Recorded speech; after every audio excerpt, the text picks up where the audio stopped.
Good people, let us begin the journey.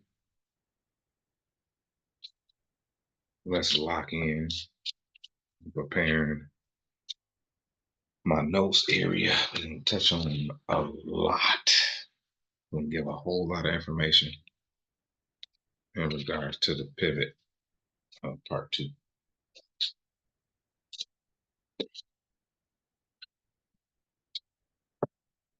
If you don't know, I am Mr. Cage. I'll do some formal intro. Well, I'll start off with that.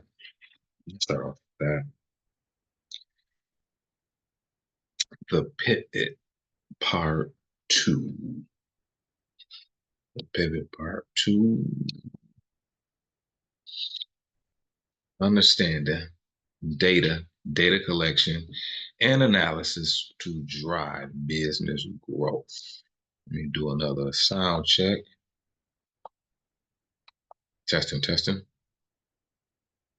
I will not be recording for an hour with no volume. It will not happen. Today is February the 15th, 2026. If you have watched the pivot part one, hopefully you had some good takeaways from that experience. We'll do a quick and brief review of the pivot part one, and then we'll transition to the pivot part two. It's going to be a lot of information, a lot of nuggets will be shared. Let us get ready and let's lock in for the experience of the pivot part two. I'm going to read you my newest bio, which is located on my Substack. I'm not promoting that at this time. I really want us to lock in and get this work, get this information. But I'll read it to you. Myself, I am a training and development specialist with over 18 years in the Chicagoland area, focusing on youth development, career pathways, life skill education, and designing high impact programs that drive growth and sustainability. So my sweet spot is the youth development. LAHS, Life After High School, helping young people, equipping them with the tools necessary to transition out of high school into life, specifically with a plan that can be executed. They can help them realize success and a high quality of life. From the adult aspect in relation to personal growth and development, conflict resolution is my lane. If I give you one quick tidbit about conflict resolution, is that conflict cannot be resolved without first addressing within. We cannot resolve conflict as a couple or a group if we don't resolve the conflict within. So that is my lane there. In addition to the program design and development, when we're talking about program design, we're talking about not-for-profit and not-for-profit, which transitions us into the grant writing piece. So those are my areas of expertise. I'm heavy in the youth development, career preparation space, and also heavy in the adult and young adult conflict resolution space. I want to give you that brief summary of myself as a professional. I am the trainer, and how I got deemed the trainer real quick. I'll tell you this brief story. I was working as a temp at a warehouse in Manuka, APL Logistics. They had a contract with Kellogg's. We dealt with a lot of Kellogg's products. In that time of my life, I had made some very unwise decisions, which led me to have to settle for a job through a temp service. I started out shrink wrapping pallets with a whole bachelor degree in business administration, concentration, small business management, and entrepreneurship. Crazy, but it was a humbling experience. I went through that process and I got approached to be a case picker. I reached the level of mastery in case picking by watching, asking questions, and learning from different experiences and people. One particular Hispanic young man helped me out tremendously, elevated me to being a lead case picker, which positioned me to train every temp that came in there in that department. I trained those individuals. I did not have to touch a machine unless I wanted to. And that's me humbly speaking. I had about 4 or 5 adults that I was training simultaneously in one shift. I can't tell you how many people I trained and developed in that space, but my supervisor at the time, short Hispanic dude, he was mean at first. I want to say his name was Tony. He saw the work ethic, he saw the development and the evolution, and he deemed me the trainer. So anybody that had a question in that area, he said, go to the trainer. And I became the trainer back in 2010. And I still remain the trainer now in a different space, in a different element. So that's a little bit about me as a professional. Me as a person, I'm very laid back. I'm most productive at doing nothing. I enjoy doing nothing. I enjoy YouTubing, Netflixing, working out, investing time with family and friends, and just shutting my mind down. Because with the type of work that we all do in our society, we all have a great amount of responsibility. We have a lot going on. So I like to cancel some things at times. So that's a little bit about myself on a professional and a personal level. I want to go ahead and summarize and pull some key points from the pivot part one. Our subtitle is Understanding Data Collection and Analysis to Drive Business Growth. We'll do a few quick summary points. In part one, we talked about the importance of data. We stressed that small business owners often ignore and misinterpret numbers, leading to unwarranted actions. We also highlighted numbers tell a story and are essential for making informed decisions. At times we overlook numbers. At times we overlook data. We need data and the right interpretation and understanding of data to make wise business decisions to drive the business forward, positioning us to scale. Another key takeaway is a key takeaway is that people are willing to pay more for personalized products and services.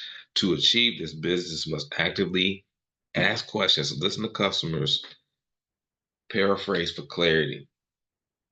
This is a key point. People truly do pay more money for a tailored, personalized service or product than they do something that's generic. When we say generic, I'm not in context, I'm not talking about an off-brand product.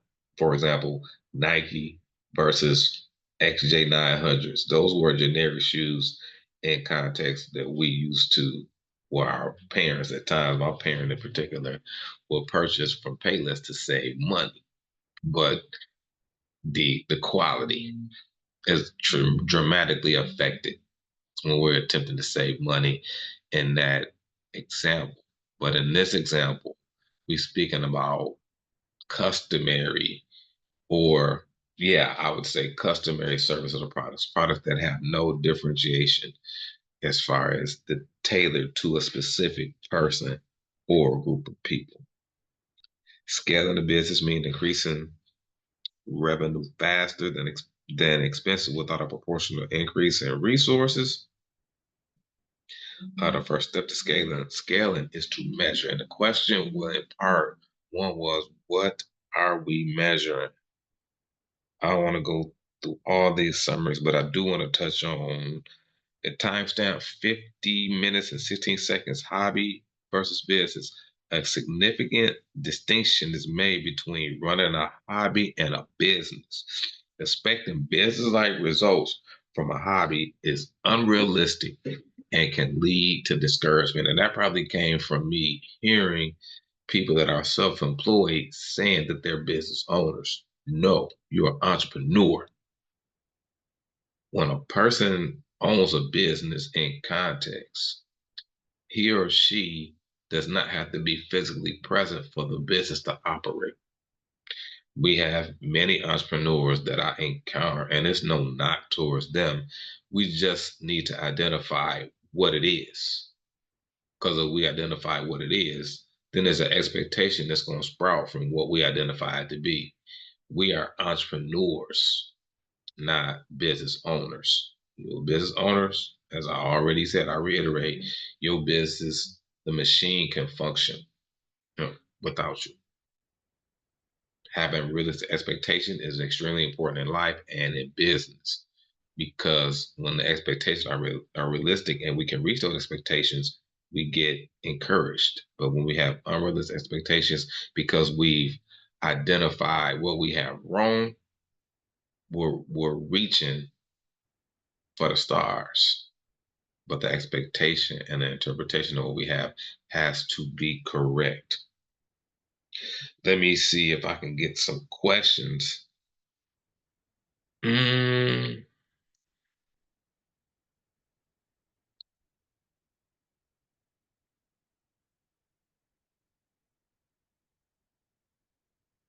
that's our brief. That is our brief summary. What I'm doing is I am tallying up how many questions that was asked in part one, and then what the responses were. Let's see.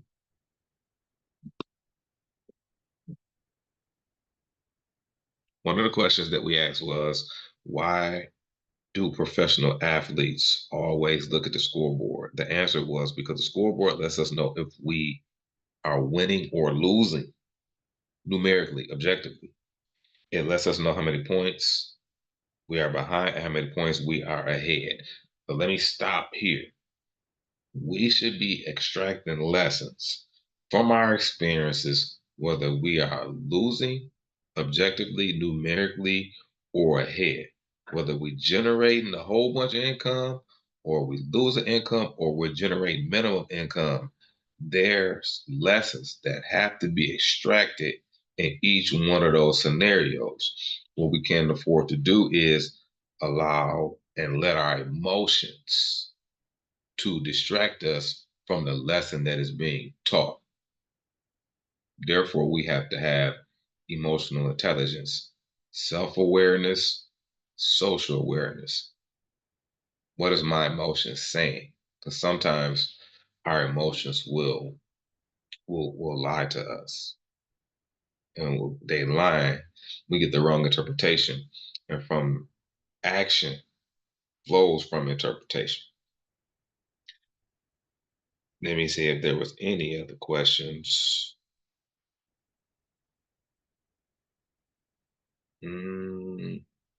How do business owners determine the score? How do we determine if we're winning or losing? By measuring what we do, similar to how large companies measure user behavior. This also includes understanding that not-for-profits operate as businesses and need to be assessed with data. Not-for-profits, even though primarily are not in operation to generate profit, we still have to function as businesses. And that's really connected to a lot of the grant readiness information that we share, because before a person can even think about working with us in that capacity, we have to assess the readiness. And the assessment of the readiness allows us to know where the person or the organization is, what needs to be cleaned up before we invest time together to work. That is extremely important. And I think that is a quick summary of the last video. So check, we've done the Substack intro with the new profile so you can know a little bit about me on the business aspect, and I share some things with you from me as a person. We did our last summary from the YouTube page, and let me see, I may not need to refer to my phone anymore in this experience itself. We got a lot to cover. We got a lot to cover. I'm gonna bring as much clarity as everything as I can. I'm will now share my screen with you, good people. Let's rock and roll. People say if you rocking, I'm rolling. Let's start here. Let's start here. So last time I learned objectives were 1 and 2. In this session, our goal will be to identify effective methods and strategies for data collection to ensure accuracy and reliability. Number 4, develop the skills to interpret data correctly, recognizing key trends, patterns, and insights. And number 5, formulate actionable strategies to pivot and to enhance business operations based on analyzed data findings. I want to highlight the word pivot real quick. I'm going to go right to the slide that gives the definition of pivot.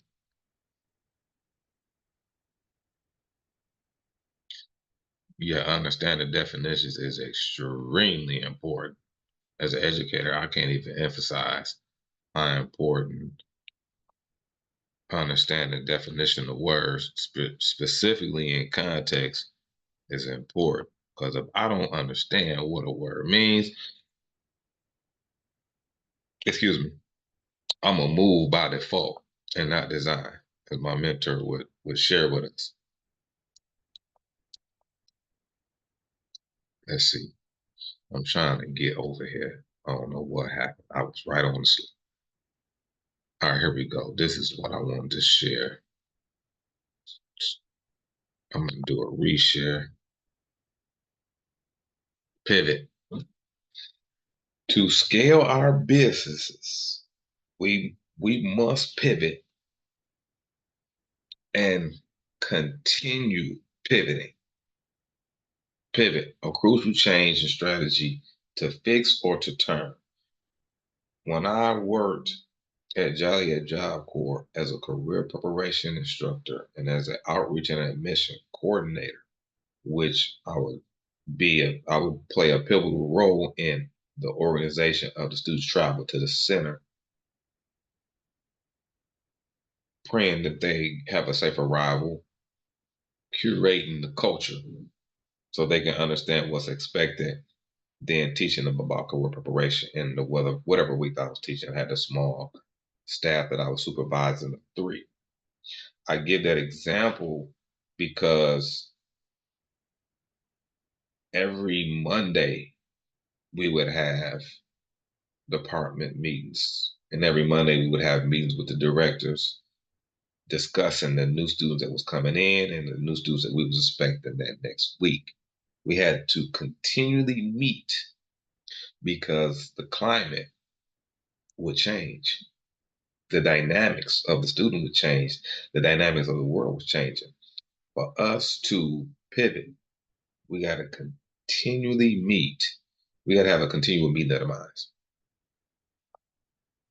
And we got to be assessing, analyzing, and evaluating data. I'm going to give you a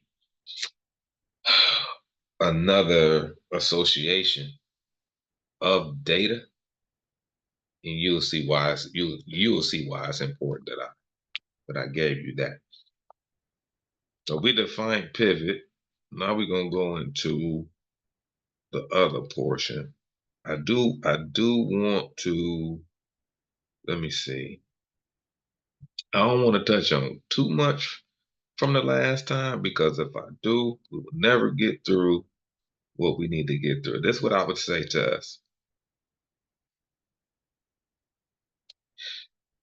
One of the heavy statements that I would share with us in this segment is that some cultures use numbers to build their self-esteem. Other cultures use numbers to manipulate the self-esteem of the cultures that use numbers to build their self-esteem. Just because a number is large does not mean that what was done to arrive at that number was ethical. It does not mean that. The sustainability of the person, the group, or the organization that provided the service that equated to that number matters much more. So don't be distracted, manipulated, or bamboozled when you see large numbers, because large numbers, it's a story associated with those numbers. In context, I could use social media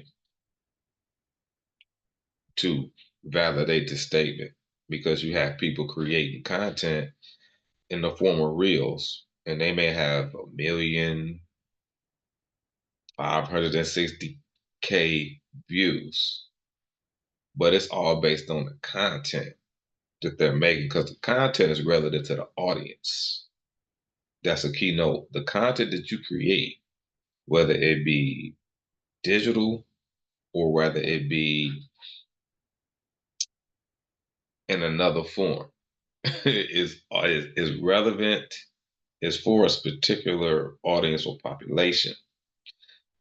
So your audience or population, if it speaks to it, will determine the outcome. So you take it, for example, if I'm creating a video that is highlighting dysfunctional relationships in the Black community, there's a great possibility that there's a great possibility that type of content will go viral, because people can relate, and this is unfortunate, but it's changing gradually. More people can relate to the dysfunctional content than they can functional content. If I'm posting that and a lot of people supporting it, then that, me being extrinsically motivated, will keep me posting that same type of content. In addition to being monetized on these platforms, it will put you in prison. There are people that are creating content at the demise of others, and because they're popular now and monetized, they will continue to create this content. They're probably going to look back 10 years later and cry, because they're playing a part in the dismantling of a culture and a group of people, and also how other people and other cultures view a specific culture. Moving forward, that was just some thoughts to consider, good people. Let's see. So we're gonna get ready to just screen share. All right, here we go. Let's begin here. Let's begin here.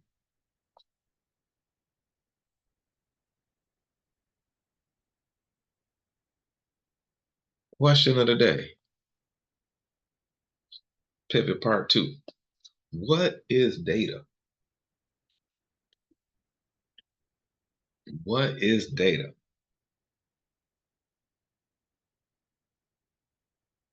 What is data? I want you to chime in. I want you to write your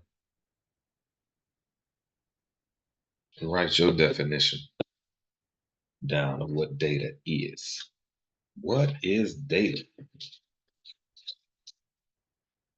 What is it? Give you a couple seconds. I'm trying to plug up this, charge up this phone, you know. What is data, y'all? What is data? It's extremely important. What is data? Think about this, and then I'm gonna give you a definition to rock with. In relation to data, see, when we think about data, we think about numbers. When we think about data, we think about numbers, and that is a form or an expression of data. But data is not limited to numbers. When we think about data, the first thought that's going to come to our mind was probably going to be numbers, which is good. Numbers are objective. An 8 is an 8, no matter if I'm in Illinois or in California. An 8 is an 8, no matter if I'm in the United States or if I'm in Africa. 8 is an 8. But data is not just numbers. Data is also in observation. You have qualitative data and quantitative data. You have two ways to measure data from a qualitative standpoint and a quantitative standpoint. I can get data through observation. We'll touch on that in a moment. You can get data through observation, but we have to combine the two, the qualitative and the quantitative. I say that because every no is data that gets you closer to someone saying yes.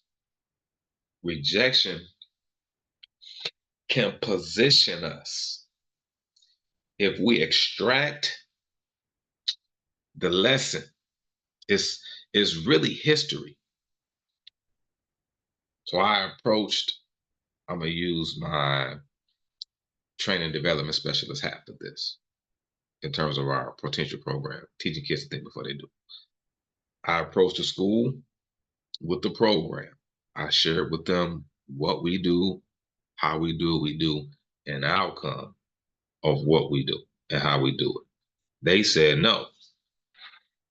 If the no strikes my identity because of my emotional attachment to the program, the data is lost because I don't know why they said no, because I got stopped in my tracks and focused on them saying no. I'm concerned about the no, but I'm concerned about the why associated with the no, which allows us to collect the data, which gets understanding from the potential customer or client, and we can pivot, we can turn, we can fix, and maybe our approach wasn't wasn't complimentary, or maybe what we had wasn't what they need.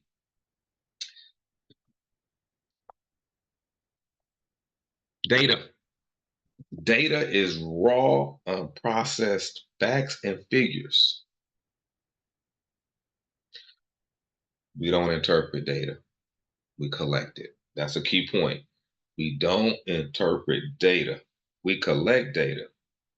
We interpret the information, which is the data, the facts, figures that have been processed, organized, and structured to provide context and meaning. Processed, organized, and structured. POS, process, organized, and structured to provide context and meaning. We don't interpret data. We collect it. We process it. We organize it. We structure it, which then it transforms into information. Quantitative versus qualitative. Oh yeah, this is a thought of the day, specifically for my black culture. Black people need to do three things. Tres. Educate our own children, create our own jobs, and support our own businesses. Period. However, that cannot happen without the collection of data. Champions do daily what others, everyone else does occasionally. The rocket, Kitty Smith. So we connect. What we're talking about in this segment is data collection. For us to manifest these particular outcomes, we got to understand what's necessary, what we have to do, and we have to be willing to commit to it daily. Our collection of data interpretation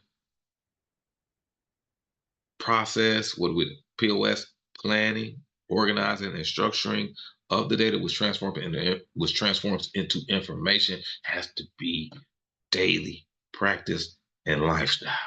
I gave the example of Job Corps. We met every Monday in a managers meeting, and then we met with the directors later on in the day to talk about the incoming students. And then each other departments had other meetings, and we met again at least once in the middle of the week. We had a lot of meetings. Meetings are good. You may not like meetings, but meetings are meetings of the minds again, so we can interpret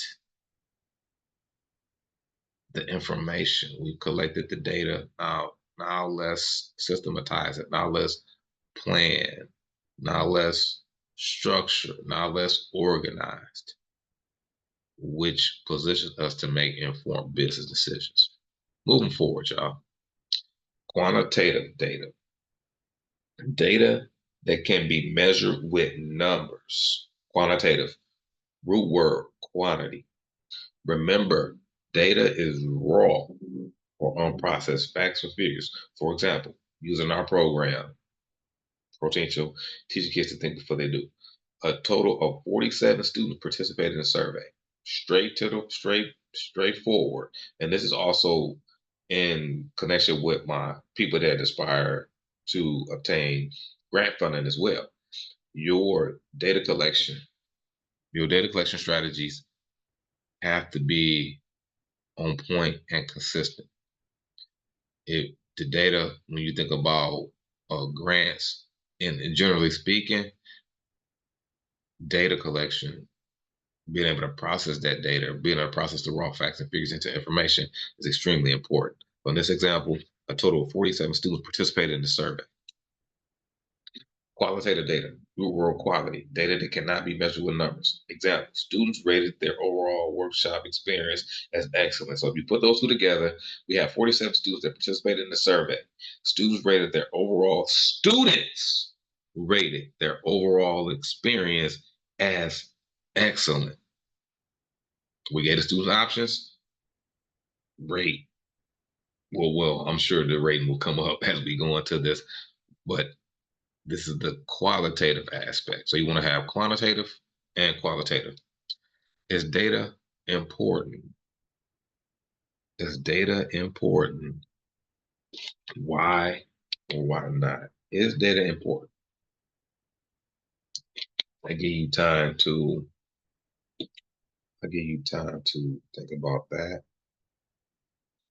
and respond. Is data important? This part two going fast.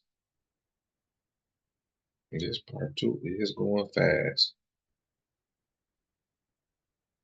I'm just giving you a little time to respond so we can match up our answers. Is data important? If data is important, I want you to write off in your notebook yes, and then share why. And if it's not, I want you to write out no, and then share why. Give you a couple more seconds.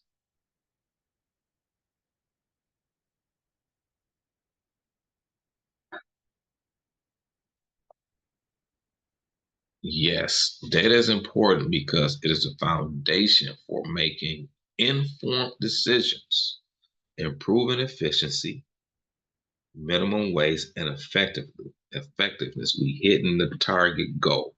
So I use efficiency as the management of resources, the responsible management of resources, whether those resources are tangible resources or intangible resources, as far as ideas, concepts, etc.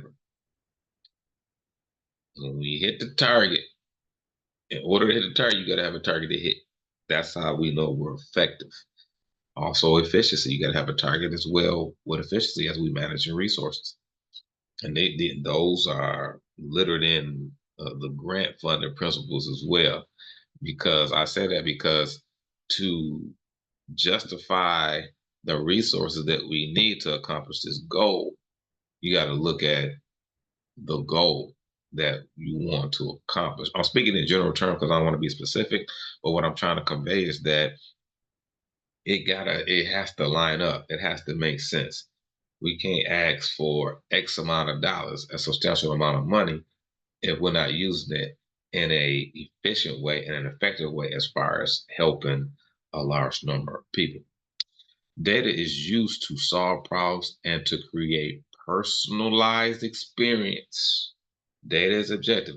If we go back to what I said before, people pay more for people pay more for personalized experience, and they're willing to pay consistently or more consistently for a personalized experience. Because when you get the data and then we process through the facts and the figures and it transforms the information, it's planned, it's organized, and it's structured, and we can get a plan of action, and we can execute that plan to ensure that we are continually manipulating, curating, and refining the service or product. We just did a presentation with some educators in Naperville, and I'll tell you, let me give you this piece of information. I was disappointed. Well, I wasn't disappointed. Let me not say that. I was I was on alert because out of the 13 people that were at the presentation, I'll tell you how many filled out the survey because I want to go back and recheck. Yes, out of 13 people, 4 completed the survey. And then we had to, as my point of contact and ID brief, we talked about why. Then I resent her the link and can you remind the educators to fill out the survey? Because I did say to them that we need that data to continue to improve our service and product. Her and I also talked about maybe why they didn't fill it out, that they have enough time. Data collection through observation, data collection through assumption. All these different assumptions and all these different thoughts can be had, but we got to be open to search and ask the questions, not assume, but ask the questions of the customers or clients and get them room to respond and not internalize it and take it personal to the point where it's shutting us down. This is a key moment, and we halfway home. How do we collect data effectively? How do we collect data effectively, and how do we interpret the data, and then what do we do with the data? Check it out. Data collection is everywhere. This is a picture from my channel. We have a BASA in Joliet, Illinois, and there's a BASA being built in Romeoville, Illinois as well. When you come out from your workout, that QR code is there. And I'm going to scan it in real time to walk us through what this thing is saying. All right, hold on. Give me 1 second. So fitness. I got to scan it again.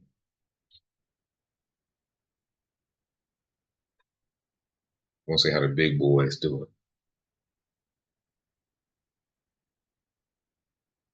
I'm trying to get the scan. Let me go back. Go in and go out. Let's see if I can get it. Here we go. Here it is. That's how the big boys do it.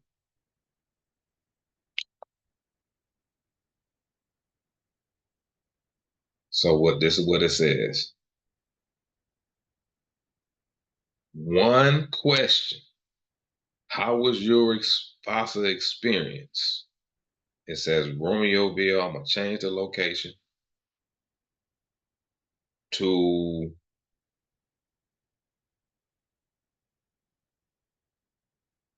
Okay, this is the one that I go to. 1590 North Larkin, Joliet, Illinois, 60435. How was your experience? That's it. That is it. Let me see. And then wow, it took me to,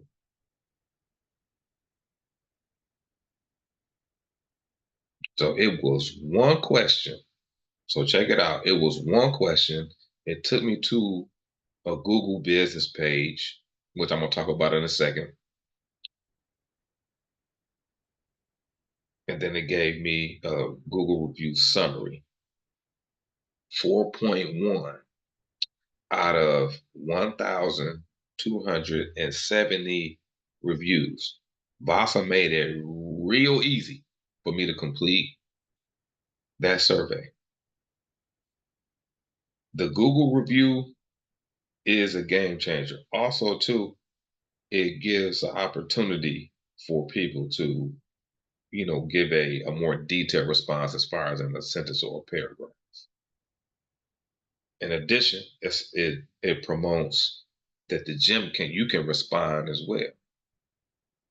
If you're an owner, you can leave pictures. Google's review was a game changer. I'm gonna talk about it in a second.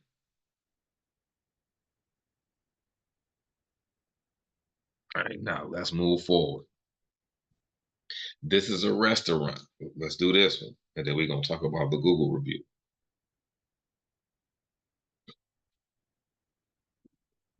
So we did a Google review for a gym, and now we're doing a Google review for a restaurant. Trying to get it. Let's go back. And don't think this is tedious, because this is how the big boys playing.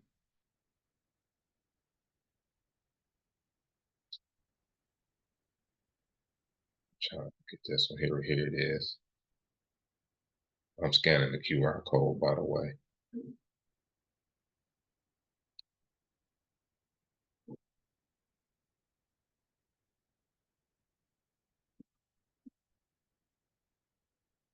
Yeah, let me go out. I'm gonna go out and then come back in.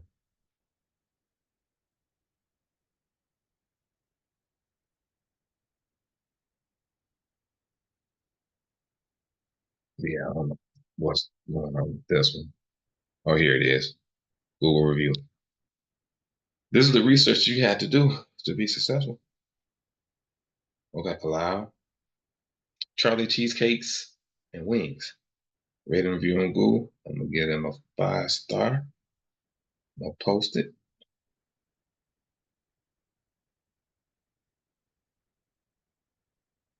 What you will notice specifically in restaurants, I was just in Chicago last night.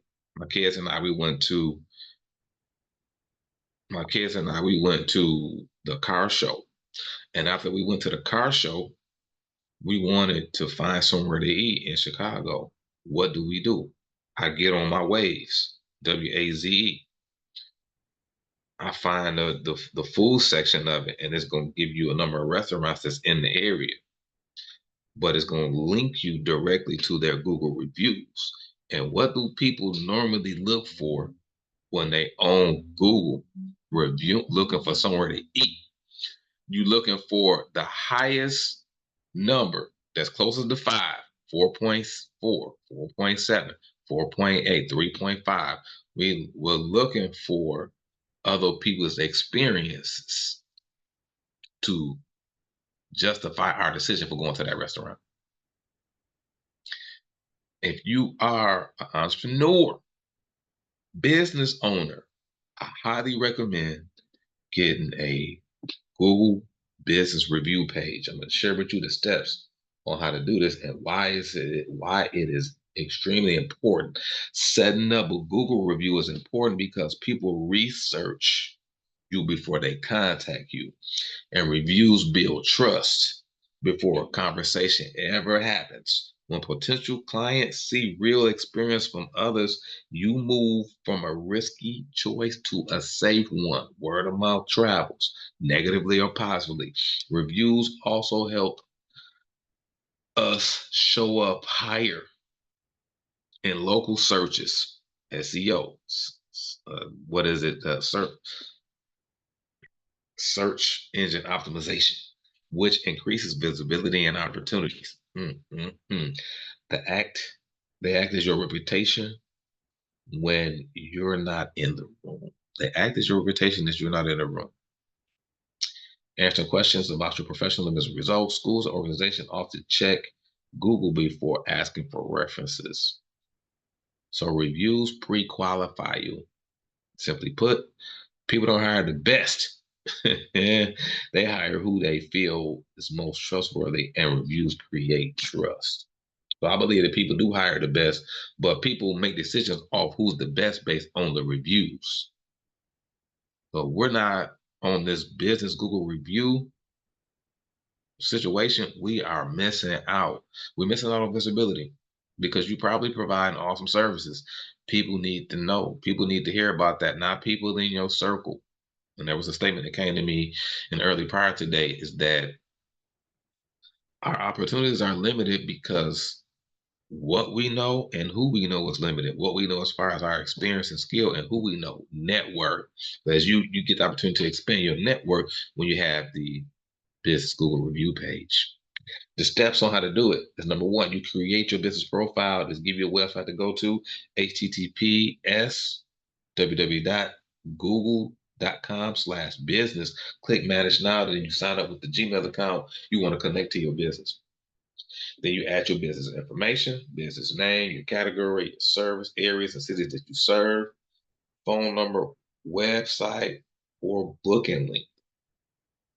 And what I did was it took me at least between 5 and 7 minutes to go through that whole process, but I had everything already organized. Verify the business. Google will confirm you're real. Most people verify by text message, phone call, or you can verify by video verification, and then you turn on the reviews. Search your business name on Google, your profile will appear. Click Ask for Reviews, then Google will give you a direct link. Step 5, begin to collect reviews. And then you can put that message just like this. Hi, if I supported you in any way, would you mind leaving a short review? It helps others know what to expect. Here's the link. Copy and paste the link and the message. You only need 5 to 10 reviews to dramatically increase credibility and visibility. What I did was I just text about 5 of my closest colleagues or people that we provide service to now. It don't take long. It's five stars. If they want to do 4, cool, 4.5, whatever it may be. If they want to leave a content review, but we're looking to increase visibility, and it's allowing us to collect data. It's allowing Google to collect data as well. But it's a good free platform to build credibility and visibility. I would recommend try it, do it now, y'all. Also, too, from a data collection standpoint, the faster you make a mistake is the faster that you learn. So if we're not willing to try methods outside of what we are normally accustomed to, then the business won't grow. We won't be able to scale. So how do we collect data effectively? You plan your data collection, you define objectives, clearly state what questions you need to answer and what information you need to collect.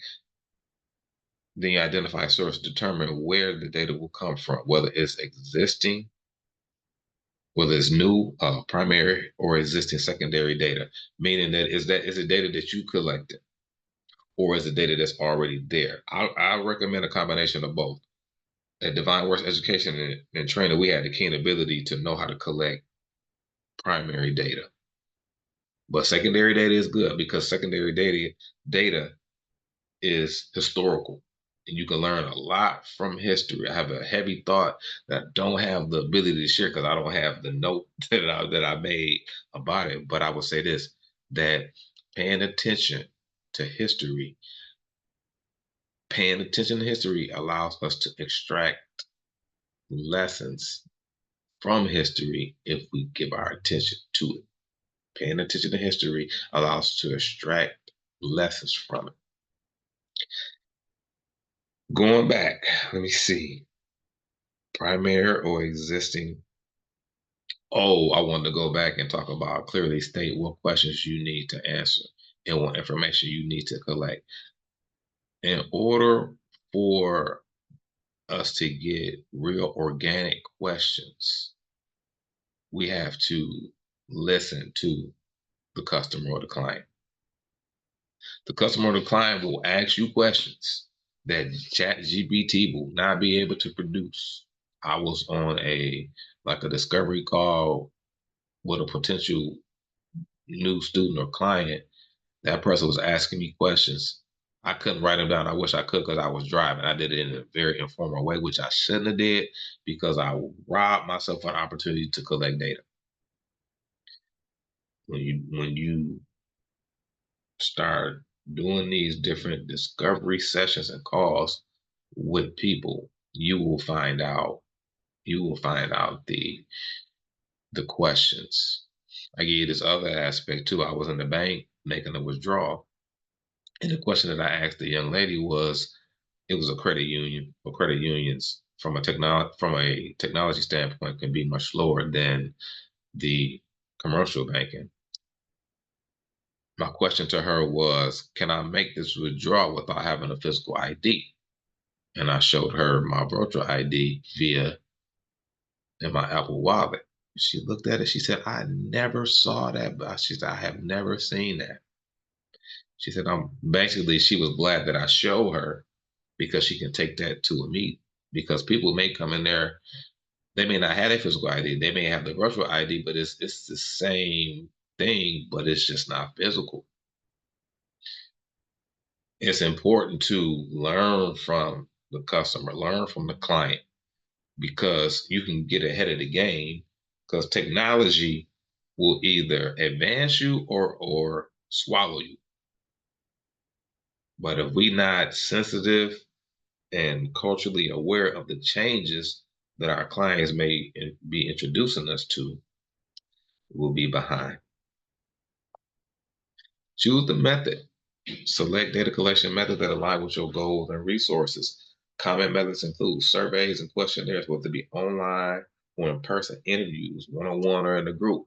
Observations, there it is, directly watching events or behaviors. Focus groups, group discussions, online tracking and analytics, and existing documents and records. What I do the best and the most is directly watch events or behaviors, because as a training development specialist, as a director of training and development and a program design and those specific core elements that I'm a part of, I'm always observing, whether it be my environment around me or people.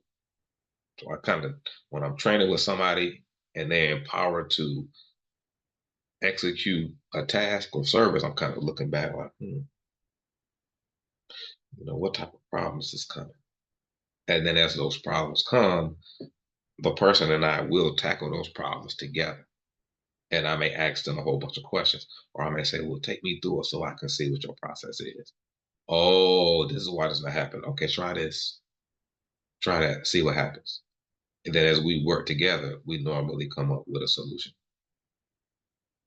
But it comes through observation. So you have to be able to observe people with an unbiased approach, not negative. Why are you doing that? The why is different. I have an inquisitive why instead of a condescending why. The inquisitive why is, tell me, walk me through your process. Okay, why did you choose to go that route? Meet of the minds, we brainstorm, we come with a solution together. Develop the instruments, create the specific tools for collection, such as crafting the right questions for a survey or interview guide. Select a sample. If you're not collecting data from an entire population, determine how to select a representative sample. And that's a very, very good space to be, because give you an example of what it is that I do. I get a chance to go to different schools. I engage so many different young people from grades 9 to 12. So many different cultural backgrounds, so many different experiences. I'm always surveying them. Sometimes I'll have a literal question for them and I write it on the board and let them respond. And then I'll collect the data and transform it into information. Or I'm doing a whole lot of observations. What that does is that it gives me a cutting edge over, and I'm speaking in a competitive way because this is just how I want to frame it. It really gives me an advantage over any other individual because there is no person that I know in the industry that I'm in that's in contact with more staff, more students as it relates to the number of diverse people that I encounter on a weekly basis. People pay for experience. They pay for expertise as far as your skill set and as far as your experience.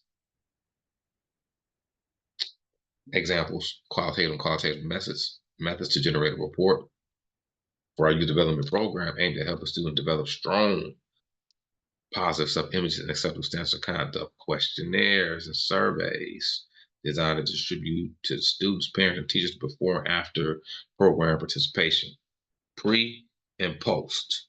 I'm working with a school now. I'm sharing with them what are we measuring as far as what's important, what are the metrics or the indicators that's important to you. Once they're able to tell me, I can create the survey, or we can co-create the survey together as long as I can have access to the data. If not, then there's another conversation that has to be had. But my question to them was, what is important to you? What are we measuring? And then they were able to tell me. And that would translate into whatever that survey, questionnaire, or data collection tool is going to have questions that's going to attempt to answer what we're trying to measure. Questions can include alert scale, 1 to 5, and you'll see that in a little bit. Collect demographic data to analyze trends among different ages or groups, attendance and participation rates, track attendance to workshops, seminars, or events, and record and analyze participation levels in community service activities to measure engagement. Those are quantitative, specifically numbers. Moving forward, qualitative focus groups, interviews, reflective journals. So as you can see, this is looking through the lens of youth development programs. Too many people miss these different attributes or characteristics of the data collection. When we're doing a focus group, we're not inserting our opinions. We have a list of guided questions that we're asking the students to extract information or data, which we transform into information. Interviews. All these interviews that we are doing is honest, brutal feedback from the people, the stakeholders, the children, the parents, the teachers, the educators, administrators, whoever it may be. We must prioritize the implementation of surveys at every opportunity. And we also, in our respective communities, and I'm going to emphasize this in a second, gathering feedback from our customers and clients is essential and should be systematically recorded. This practice is crucial for our continuous improvement. I'm going to repeat this just for the sake of the record, that we must prioritize the implementation of surveys at every opportunity. We also must emphasize the education to our collaborative partners and our communities on how essential this is. Gathering feedback from our customers and clients is essential and should be systematically recorded. This practice is crucial for our continuous improvement. Our continuous improvement is synonymous with scaling. If there's no continuous improvement, there's no scaling that's going to take place. Regularly assessing our operations allows us to identify opportunities for adding and enhancing value. So we have a significant group of employees or contractors that we're working with. We need to be assessing those individuals because, again, when I put myself in a position as a program manager, program director, or director of operations, I'm not going to be doing the work. It's going to be other people doing the work on the front line. I need to be in contact with them. I need to be surveying them. I need to be evaluating, assessing, hearing from them, getting feedback from them on how we can improve what we do because they know more about the process that we do. And this was one roadblock that I ran into at Job Corps was was that we had outdated SOPs, standard operating procedures. We had SOPs that was from 1978. That's me embellishing. But when we looked at the SOP, we tried to follow. We would say, "No, that's not real. This is 2011, 2012. Whenever this was created, this is outdated." And normally, when your SOP is created, it'll have the not. It may have the date, but it'll at least have the year somewhere located where you can see. As society evolves and changes, those SOPs have to match what the employees are encountering. But the directors, CEO, and people on the board of directors, we may not know what's going on. We may not be in tune, but you know who is in tune? Frontline employees and contractors who are providing the service and products to the target market or the population every day. Regularly assessing our operations allows us to identify opportunities and enhance value. When we successfully create additional value, we can confidently support a price increase. And there are industries, y'all, and this is unfortunate, that are only justifying a price increase based on the cost of living increasing. They're not adding any new value to the service that they provide. The people that are providing the services aren't providing or are not adding any new credentials. There's, and I'm speaking as a person who is experiencing this service. Like, how did you justify this? And these individuals will argue you down.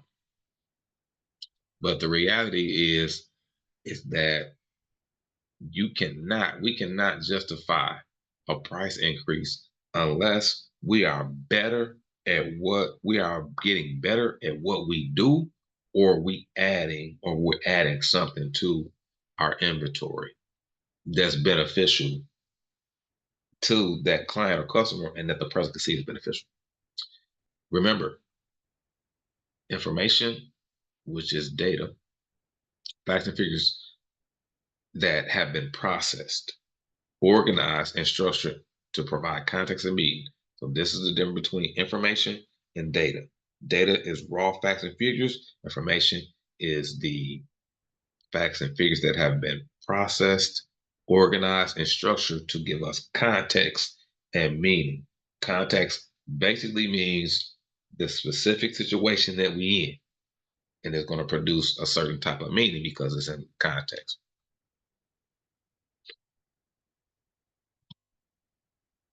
We have we have a few more slides. We're gonna put this into action now. We're gonna put this into action. Look at my people being nice to me. It was people texting me left and right, and I let them know I'll be locked in for an hour with you. And they are obliged. Shout out to the people. All right, we're gonna finish this strong, y'all. Hopefully you get clarity and you can see the value in this because if not, it can be very, very hard. Screen share, let's do it.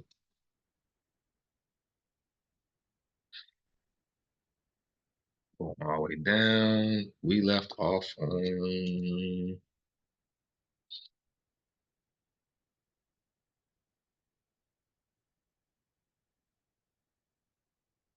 screen share from the current slide.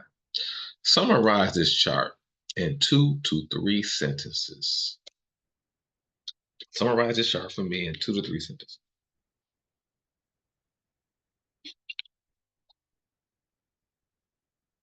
Summarize this chart in 2 to 3 sentences. Give you a little time. Give you a little time.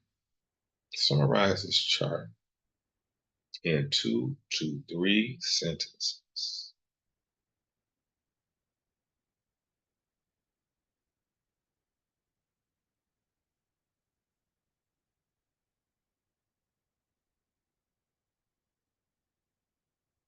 Well, summarize this in 2 to 3 sentences for me.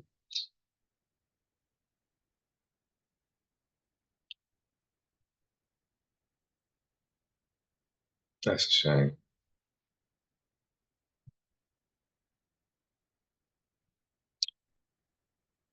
All right, let's rock it. Let's rock it. How do we interpret our data correctly? To interpret data correctly, first, understand its context and its original goal. Next, visualize it with charts and graphs to identify patterns and trends. We're looking for patterns and trends, y'all. Be critical by looking beyond simple averages. Consider the full range of data and check for biases. That's key. And potential correlations versus causalization. So correlation, what relates? Just okay. What's the cause? Let me give you a definition of causalization because I hate to just say it like that without giving more detail. So you see, I'm a definition guy because definitions are extremely important. Anytime that any age, a young person I'm working with, I always emphasize interpretation and context. What does causation mean? It means it refers to the relationship of cause and effect between one event or action and the result. It is the actual process that produces an effect. In a personal injury case, you must establish causation, meaning that it's not enough to show the defendant was negligent. What is the cause? We're not necessarily looking at the cause in that aspect. Root word, causation, cause. We're looking for correlation. Let me give you a definition of correlation. Correlation is just 2 words, co and relation. Co is always two, but I'm gonna give you a definition for it.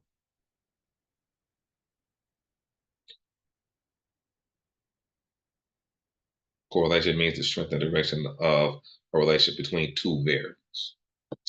Finally, we use your analysis to develop conclusions, recommendations, explaining what the data means for your audience. So audience relevance is important. We survey an audience, and the audience that is interpreting or that we are systematizing these raw facts and figures is important because what's of value to them, what's important to the audience that we're communicating with, what was important to the audience that we surveyed, questionnaire, or gathered the data from, and what's important to the audience that we are communicating with or to for them to be able to make decisions to drive business growth. What insight do numbers provide? How many individuals participated and what was their overall experience? This is where data mechanisms become essential as we rely on concrete data to substantiate our statement of needs, specifically in grant writing and in business. We cannot start business solely on our feelings and emotions. We have to have concrete data, understand the insights that the numbers provide, and also the individuals who participated, which would be our target market. Both numbers and their accurate interpretation are essential for for-profit and not-for-profit sectors. So here we go. Let's check to see if your responses and your conclusions was correct based on what we have. The interpretation of this graph or chart was 57% of students rated their overall experience in the workshop as a 4 on a scale of 1 to 5, where 1 represents poor, and 5 represents excellent. Additionally, 19% of students rated their overall experience as a 5. So I'm gonna give you what the one through 4 and 5 meant. And I'm gonna make a statement. We'll make a statement in a second. To some it may be controversial, but to me it's just normal. I'm gonna look up this form that we use to collect this data to share with you what the 1 through 5 meant. So keep in mind, 50 students. This was the byproduct of 50 students completing the survey. Oh, okay. It didn't give. We didn't give the 1 through 4. So 1 is very poor, and then 5 was excellent. So if I would say this, 3 is like meeting expectations, 4 is outstanding, 2 is needs improvement, just 1 is like unacceptable or very poor. If 50, or let's say 60% of the students rated this as outstanding or exceptional, wouldn't you think that the school would reach back out to us to bring us back? The question is, whose voice is more important, the student or the staff? Students are our customers, whether educators realize it or not. Their voice is extremely important because we don't listen to them, they're not going to tap in, especially in 2026 and beyond. How do we pivot or make better business decisions or make our business better based on the data we have collected and interpreted? Now we have went through the whole process. We've identified what data is, why data is important. We've used the different collection mechanisms to gather the data, and we've put the raw figures and facts into a structured system, a plan. What was it called? SOP, structured operation and plan. If my memory serves me right, it may be wrong. It's okay. Now, how do we move off that? How do we move off of these students saying that 4, 60% said their experience was a 4, and 20% said their experience was a 5, 6% said it was a 2, and 8%, I'm sorry, 6% said their experience was a 2, 20% said it was a 3, 6% said it was a 4, and 20% said it was a 5. Remember, we can extract lessons off the wins and the losses. So we had more wins than losses, but we're gonna see how can we move and pivot from this information that we have. So suggestions for improvements included increasing the amount of group work and hands-on activities, incorporating more interactive elements, and fostering discussions amongst peers to facilitate feedback. Suggestions improve, including include increasing the amount of group work, hands-on activities, incorporating more interactive elements, and fostering discussions amongst peers to facilitate feedback. Where do we get all that from? Well, this is the key question. In what ways do you believe your participation in this workshop can contribute to a more positive culture within our school? And then the last question, which was where these suggestions were derived from, was what suggestions do you have for improving future workshops focused on characteristics of care, which was the topic of the facilitation itself. We didn't have to come up and try to assume and do guesswork as far as what needed to improve. We can look at what we have and then come up with some assumptions and conclusions, but it came straight from a horse's mouth. This is what you need to do. So that conclusion can bring us to a recommendation and a new plan of action where we need to do some research, whether it be primary or secondary, and we need to increase the amount of group work, but also hands-on activity, including incorporating more interactive elements. So what we can do is we can get online and do some research, find some secondary info. Then we can also observe what the students are doing. Because remember, we're always in the midst of students culturally diverse areas from over here. We over here, we over here. And what that does is now it turns you into a consultant because you have a plethora of experience, you have a plethora of data and information that you can use to help someone else. Which gave me an idea because my partner, one of my partners and myself, we are preparing to educate some educators, which can be one of the hardest, one of the, well, one of the most difficult things to accomplish. But now that I'm seeing what we have, I have a plan of action now because we surveyed some educators before. So let me make a note.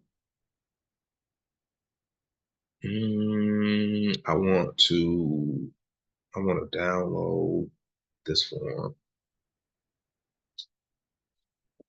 POC, Power of Connection, and there was another form that I wanted to download where we surveyed the educators.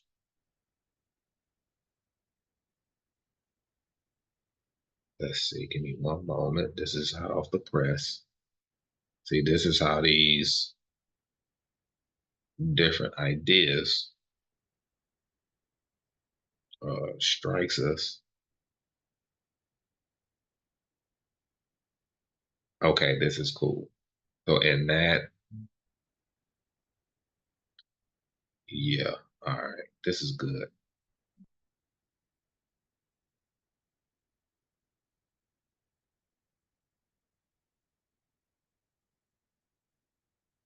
Okay, we only surveyed the kids, but we did survey educators. We did one of our hallmark presentation called the Power Connection with about 50 to 60 educators. So we'll use that to get ready for, we got something coming up in March 6th that we're going to do. We should regularly generate reports regularly. Anytime we do a session, there's a report that's generated from for-profit and not-for-profit services, utilizing both qualitative and quantitative methods to prepare for future opportunities. Questions. You have opportunity to share questions. Wherever you see this video was posted, just put your questions in the comments section. Or if you're watching this, if you want to put it in the YouTube video, you can as well. Questions, open them doors. We always open the questions. Let me share this last piece with you.